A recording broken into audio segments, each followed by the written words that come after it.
गृहमन्त्रीको कुर्सीमा सुदन गुरुङ बस्दा सुहाउँदैन भनेर टिप्पणी गर्नेहरू धेरै थिए। कदाचित यी सुदन गुरुङ हुँदैन थिए भने जेन्जी विद्रोह भएर पनि सुशीला कार्कीको सरकार गठन हुँदैन थियो। रवि र बालेनलाई कोठामा थुनेर सहमति नगरेसम्म ढोका खुल्दैन नभनेको भए रासोपाको बहुमत पनि आउँदैन थियो। प्रधानमन्त्रीको कुर्सीमा धेरै जसो नेताले र्याल काट्ने नै गृहमन्त्रीको कुर्सीमा हो।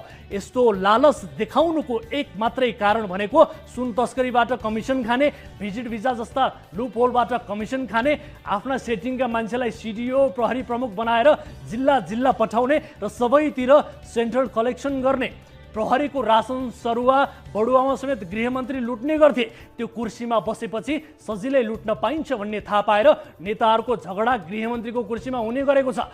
आजसम्म कसैले पनि गृहमन्त्रीको कुर्सीमा बसेर जनतालाई सुविधा दिने काम गरेका छैनन्, किनभने अपवाद बाहेक हालसम्मका गृहमन्त्रीहरू गतिझाडा बैमान भएर हो। यदि कुनै पनि मन्त्रीले एउटा कुरा मात्रै कायम राख्यो भने उसको कार्यकाल स्वतः सफल हुन्छ। कायम राख्नुपर्ने कुरा हो इमान।